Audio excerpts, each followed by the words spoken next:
The clock read 10:37 p.m. when Dr. Caroline Matthews finally removed her white coat and ran a hand through her tightly secured bun. The shift had been long, as always, and exhaustion was weighing down on her shoulders. The prestigious private hospital in New York City where she worked was one of the best in the state, and her routine as a cardiologist rarely allowed room for distractions. Caroline was respected, disciplined, and always maintained clear boundaries with her patients. She had never given in to flirtation, subtle advances, or any form of personal involvement. Medicine had always been her priority. Her marriage, on the other hand, hadn't been for a long time. Daniel, her husband, no longer waited up for her.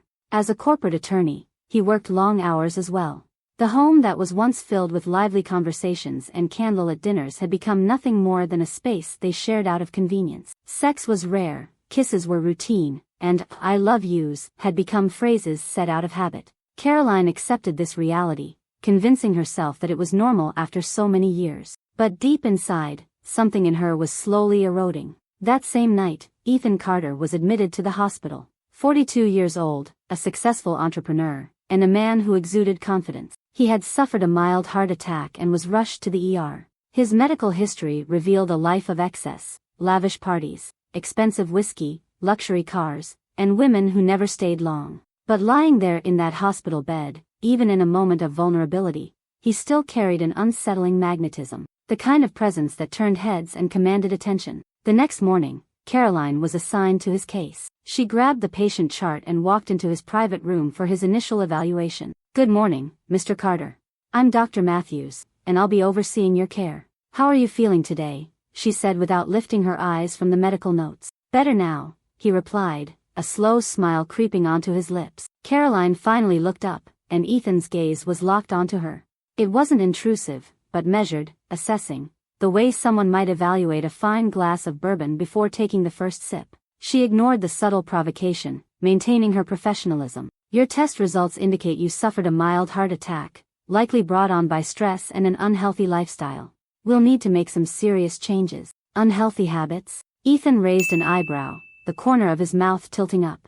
"Does that include late nights and stimulating conversations?" Caroline sighed inwardly. She had dealt with charming patients before. She always knew where to draw the line. But there was something different about Ethan. The way he spoke, the way he carried himself, it unsettled her in a way she couldn't quite name. "It includes anything that compromises your health. And from what I see in your records, there's plenty to address. I like a challenge, doctor. I think we'll work well together." His voice dropped slightly, intimate without crossing the line. She shut the chart, unfazed. "Get some rest, Mr. Carter.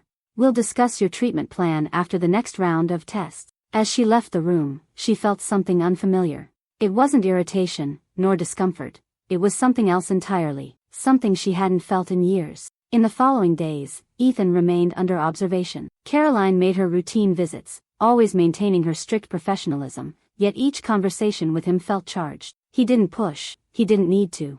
His glances lingered just a second longer than they should. His words, though always appropriate, carried an underlying meaning. And the worst part? She started looking forward to those moments. One afternoon, as she adjusted the heart monitor leads on his chest, her fingers barely brushed against his skin. It was nothing, just a fleeting touch. But she felt it. A small jolt of something unexpected. Ethan noticed. "Do you always keep that serious expression, doctor?" he asked, his voice laced with amusement. She quickly retracted her hands. "I'm a professional, Mr. Carter. My focus is your health." "Of course. But health isn't just about the body, is it?" His voice was softer now, deliberate. "Sometimes, we need something that makes us feel alive." Caroline held his gaze for a fraction of a second too long. She was flirting with a dangerous line. That night, she stood under the hot shower longer than usual, trying to shake off the lingering sensation of his skin, the weight of his words. But it was still there. And so was he. The game between them continued, unspoken but undeniable. A few days later, Ethan was cleared for discharge. Caroline should have felt relieved. Instead, she felt something disturbingly close to disappointment. "Looks like this is our last consultation, doctor," Ethan said as he signed the discharge papers. "You'll still have follow-up visits," she replied, keeping her tone neutral. He smirked. "Then I guess I'll be seeing you again." It wasn't a question. That night, Caroline lay awake, staring at the ceiling. For the first time in a long time, she questioned whether she'd be able to maintain control when he returned. And even more terrifying, she wasn't sure she wanted to.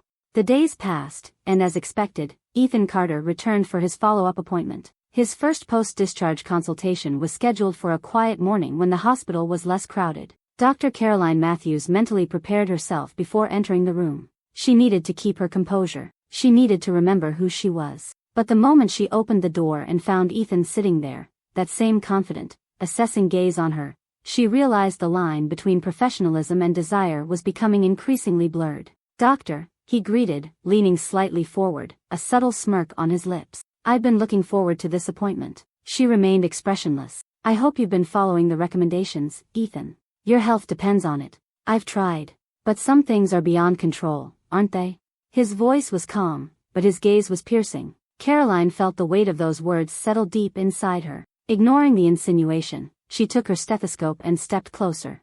The exam proceeded as expected, but when she placed the cold metal on his chest, she felt his breathing shift. "Your heart rate is elevated," she noted, keeping her tone professional. "You always do that to me." His response was immediate, effortless, as if the thought required no deliberation. Caroline closed her eyes briefly, willing herself to maintain control. But she knew, this was no longer just a game. Something inside her had already begun to unravel.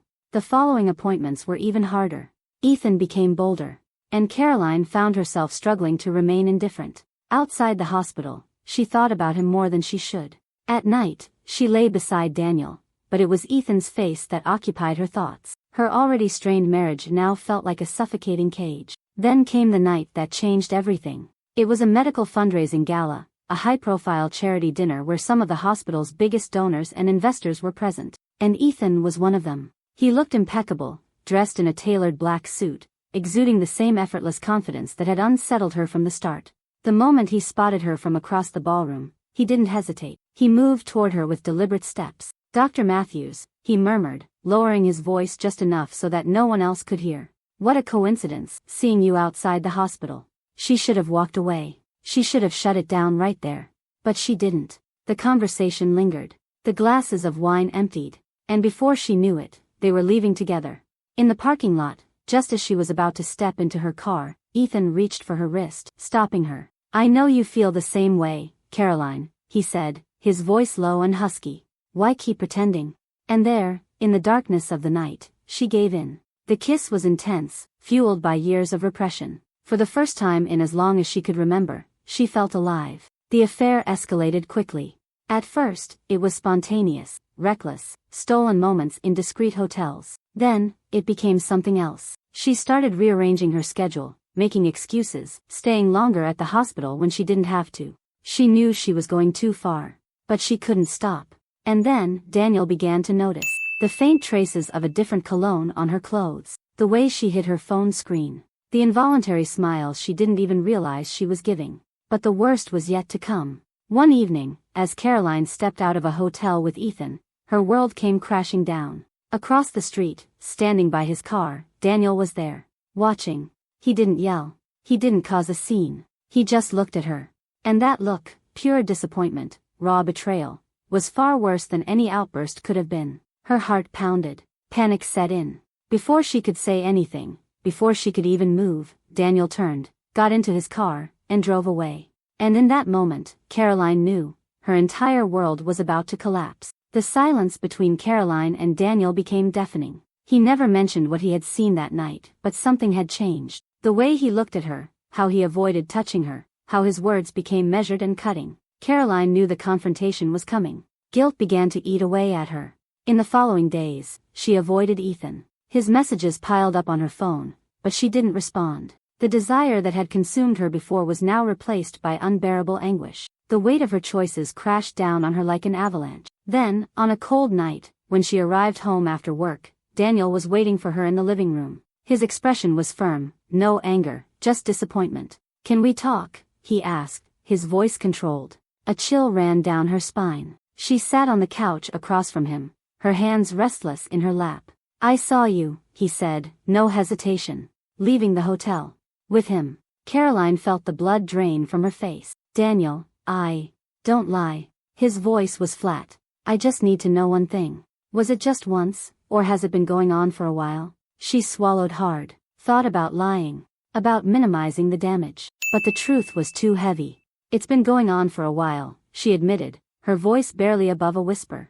Daniel nodded slowly, looking away for a moment. When he met her gaze again, his exhaustion was evident. Then it's over, Caroline. Between us, it's over. Her chest tightened. She knew this was the only possible outcome, but hearing it still felt like a punch to the gut.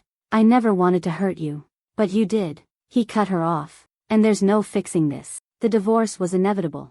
And swift. Daniel didn't fight, didn't make things messy. He simply closed that chapter of their lives and moved on. Caroline kept the apartment, but it quickly became a hollow, empty space. Ethan, on the other hand, seemed unbothered by the chaos that had unraveled her life. When she finally gave in and met him again, she expected a warm embrace, some reassurance that what they had meant something. Instead, she found a man who seemed distant, almost bored. You disappeared, he said with a half-smirk, sipping his drink. Thought you'd changed your mind. She studied him, trying to read anything in his expression. But the truth was clear, brutal. To Ethan, this was never more than a game. My marriage is over, she said, searching for a reaction. He sighed, swirling the whiskey in his glass. I'm sorry to hear that. But you knew the risks, Caroline. Her chest tightened. So that was it? The man she had thrown everything away for now spoke as if none of it mattered. I thought this meant something, she murmured. Ethan met her gaze, and for the first time, there was no charm in his expression, no seduction, just coldness. I never promised you anything, Doctor. The final blow. Caroline left the restaurant feeling hollow. She had lost everything for a man who never cared. Her marriage, her reputation, her self-respect. At work, the whispers started. The nurses talked behind her back. Colleagues exchanged knowing glances. A relationship with a patient, a scandal that wouldn't go unnoticed. Then came the meeting. She was summoned by the hospital board. Dr. Matthews, we need to discuss your conduct, said the chief of cardiology, his tone filled with disappointment. This hospital cannot afford a scandal of this nature. She knew what was coming. They put her on leave. Maybe she could rebuild her career elsewhere, but the stain on her name would never fade. For someone who had always prided herself on professionalism, this was the final, crushing blow. Months later, sitting alone in a cafe, Caroline reflected on the bitter irony of it all. She lost everything in pursuit of feeling alive. And now, she was emptier than ever. Because some choices can't be undone. And some falls are irreversible.